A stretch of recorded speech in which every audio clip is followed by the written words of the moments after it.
Good morning बच्चों। आज बच्चों हम थर्ड चैप्टर शुरू कर रहे हैं हिस्ट्री का, ठीक है, जिसका नाम है नात्सीवाद और हिटलर का उदय। हो सकता है बच्चों ने नात्सीवाद ना सुना, पर हिटलर का नाम तो सुना ही है, ठीक है, सुना है ना आप लोगों ने।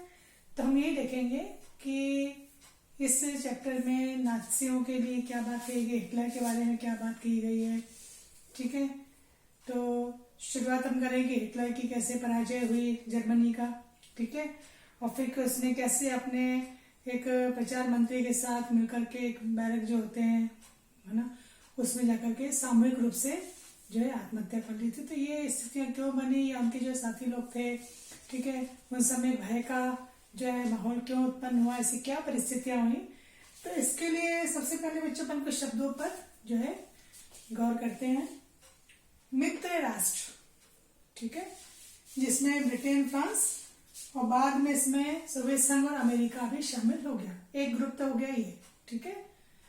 दूसरा ग्रुप हो गया धुरी शक्तियां या केंद्रीय शक्ति, ठीक है, जिसमें थे जर्मनी, इटली, जापान, ये शामिल थे। तो ये दो ग्रुप हो गए जिनमें आपस में जो है, आपने विश्व युद्ध सुना होगा, उसके बारे में हम यहाँ पर पढ़ेंगे। नात्सी जो शब्द, नात्सी जो अपना चैप्टर का नाम भी है, ये बच्चों एक जर्मन भाषा का शब्द है, ठीक है, जिसमें पूरा शब्द है नात्सी योशान, नात्सी योशान। तो उसका जो पहला शब्द है ना नात्सी, वो लिया गया है। ये हिटलर की पार्टी थी, उसका जो है शुरुआत का जो शब्द है उसको ये नात्सी कहा जाता है। तो हिटलर जो है जर्मनी का था, और ये जर्मनी जो एक बहुत बड़ा ताकतवर देश जो था उस समय, और जो ये पूरे विश्व को जीतना चाहता था, पूरे यूरोप को जीतना ये चाहता था। और हिटलर ने अभी जो मैंने आपको बताया था कि कैसे अपने मंत्रियों के साथ मिलकर के सामूहिक रूप से उसने आत्महत्या कर ली थी, और उसने मित्र राष्ट्रों के सामने 1945 में आत्मसमर्पण जर्मनी को करना पड़ा था। तो इसके बाद क्या, मतलब ये अभी हम बैक में चल रहे हैं, ठीक है, फिर हम बाद में जो मुख्य कारण थे वो पढ़ेंगे। अभी तो हम देख रहे हैं कि भाई कैसे मृत्यु हुई, इसकी फिर हम धीरे धीरे वजह जानेंगे इसकी। तो हिटलर ने जो है यहाँ पर मित्र राष्ट्रों के सामने फिर यहाँ पर समर्पण कर दिया था।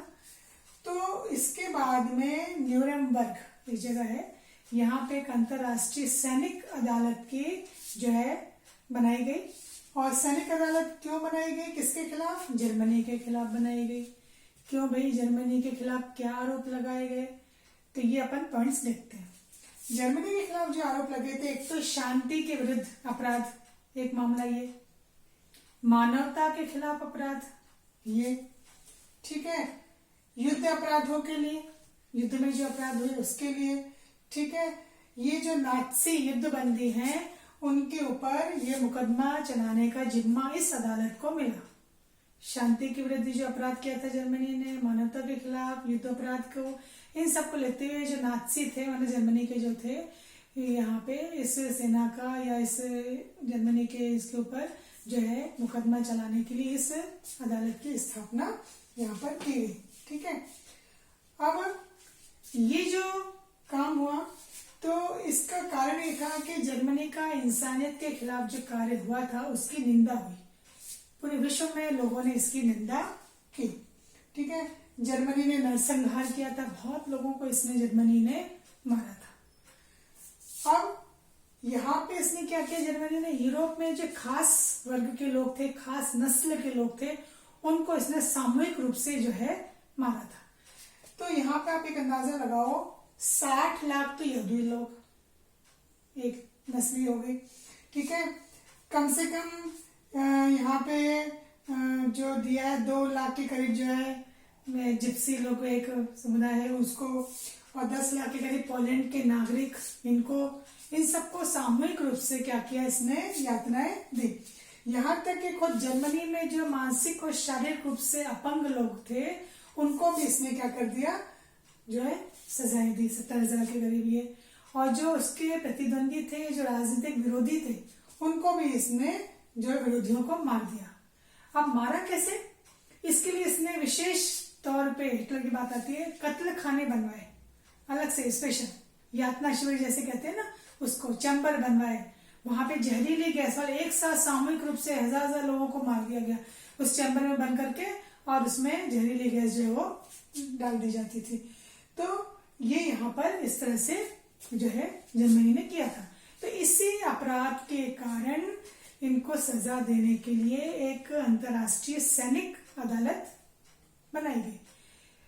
इस अदालत ने जो काम किया उसमें इसने क्या किया कि केवल 11 मुख्य जो नाज़ी थे उनको तो इसने मौत की सजा दी और बाकी को उम्र कैद दे दी। तो लोगों का ये कहना था कि जिस हिसाब से जर्मनी ने काम किया है उसके हिसाब से ये सजा तो बहुत कम है। इसने जितने अपराध किए, गंभीर नरसंहार किया, उसके हिसाब तो ये सजा बहुत कम है। ठीक है।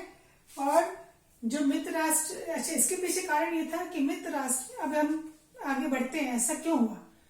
जब इतना गंभीर अपराध हुआ था फिर भी अदालत ने इतनी कठोर सजा क्यों नहीं दी? तो इसके पीछे मित्र राष्ट्रों का ये कहना था, मित्र राष्ट्र ने ये ऊपर वाले सजा तो यहाँ मिली थी जर्मनी, ये मित्र राष्ट्रों का ये मानना था कि जर्मनी पर जो कठोर दंड नहीं दिया गया उसका कारण ये था कि जर्मनी पर फर्स्ट वर्ल्ड वॉर जो है ये विश्व युद्ध थोपा गया था। ठीक है। और फर्स्ट वर्ल्ड वॉर के बाद में प्रथम विश्व युद्ध जो है इसके ऊपर थोपा गया था, और इसके बाद में वहां के जर्मनी के नागरिकों ने जो भोगा, जो चीज को अनुभव किया, ठीक है, उससे ही ये स्थितियों को पैदा होने की, मतलब ये स्थितियां पैदा हुई या इनका उदय हुआ, या नाज़ी जर्मनी का उदय हुआ। मतलब जर्मनी ने पहले कुछ ऐसा भोगा था, अनुभव, बहुत बुरा अनुभव, ठीक है, तो उसका जो है नतीजा ये निकला था कि उसने फिर जब ये खुद एक ताकतवर बन गया तो इसने फिर यही काम दूसरों के साथ में किया। ठीक है। तो क्या हुआ था ऐसे यहाँ पे अपन देखते हैं। तो अपन पहले देखते हैं शुरुआत क्या हुआ था पहले, मतलब जर्मनी पहले कैसा था, क्या हुआ था इसके साथ। तो अगर अपन 20वीं सदी की बात करते हैं तो आरंभ में जर्मनी बहुत ताकतवर जो है साम्राज्य था, ताकतवर जर्मनी था, और उसने क्या किया, मित्र राष्ट्रों के खिलाफ युद्ध लड़ने के लिए, और जो है इसने अपना एक समूह बनाया। तो उस समूह में और जो यूरोप की ताकतें थी वो सब इसमें शामिल हो गई, क्योंकि सबको लगा इसमें कोई फायदा होगा क्योंकि जर्मनी ताकतवर है, तो हम भी अगर इसके साथ युद्ध में इसका साथ देते हैं तो हमें आगे भी क्या मिलेगा, फायदा मिलेगा। पर उन्होंने सोचा ही नहीं था कि ये युद्ध इतना लंबा खिंच जाएगा और उसके साथ इतनी परेशानियां भी जो है वो खड़ी हो जाएंगी। पर युद्ध बहुत लंबा जो था वो खिंच गया।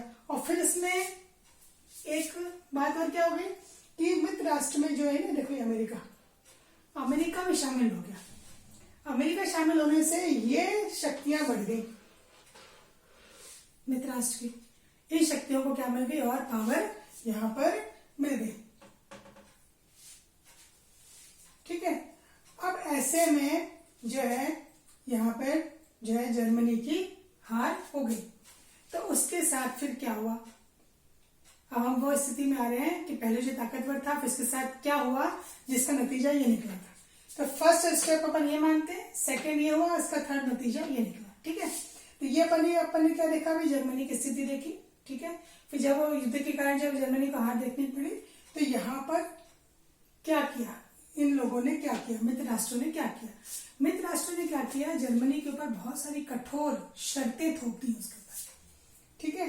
फर्स्ट वर्ल्ड वॉर में विजयी देशों ने जर्मनी पे बहुत कठोर शर्तें थोप दी जो उसके लिए, उसके नागरिकों के लिए बहुत अपमानजनक थी। मतलब उसको बहुत अपमान जो था वो सहना पड़ा। कैसे कि इसके जितने भी उपनिवेश थे वो सब इसको लौटाने पड़े। ठीक है। फिर 16% आबादी इसको अपनी देनी पड़ी। 13% जो इसके भूभाग थे वो इसको जो है जीते हुए लोगों को देने पड़े। फिर 15% इसके लोहे के भंडार है उस पर भी इन लोगों का कब्जा हो गया। ठीक है। 26% जो कोयला वाला क्षेत्र था वो भी इसको किसको देने पड़े, फ्रांस, पोलैंड, डेनमार्क, लिथुनिया, इनको इसको जो है वो सौंपना पड़ा। तो जर्मनी जो है इसको यहाँ पे बहुत ज्यादा अपमान सौंपना पड़ा। ठीक है। फिर मित्र राष्ट्र ने काम और क्या किया, जर्मनी की ताकत को कम करने के लिए इसकी सेना को भी भंग कर दिया, समाप्त कर दिया इसके सेना को भी, तो और ताकत कम हो गई। और तबाही जो हुई थी ना यहाँ पर जो तबाही हुई थी उसके लिए भी जिम्मेदार किसको बताया गया? तो सारे लोग जो है किसके लिए हो गए? जर्मनी के लिए, कि तुमने ये तबाही की है, तुम्हारे कारण ही जो है इतना नुकसान हुआ है आर्थिक रूप से सब लोगों से। तो तबाही के लिए भी क्या किया उन्होंने? जर्मनी को जिम्मेदार ठहरा दिया। और इस जर्मनी को जिम्मेदार ठहराते हुए इसकी भरपाई के लिए इसके ऊपर जुर्माना लगा दिया गया। जुर्माना में कितना? 6 अरब पाउंड का जुर्माना इसके ऊपर थोप दिया गया।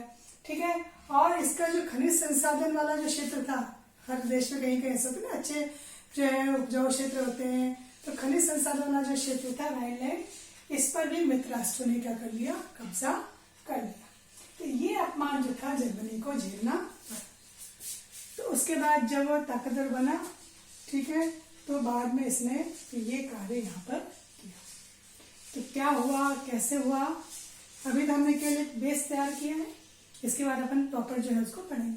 तो इतना जो पोर्शन है बच्चों, ये आप अपने बुक में जो है शुरुआती ही कॉलम में पढ़ेंगे।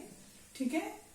तो उससे आपको थोड़ा सा अंदाजा हो जाएगा। फिर हम आगे इसमें बढ़ेंगे कि क्या हुआ वास्तव में, क्या स्थितियां थी, हिटलर की क्या जो है योजनाएं थी, क्या जो भी इसके बारे में हम आगे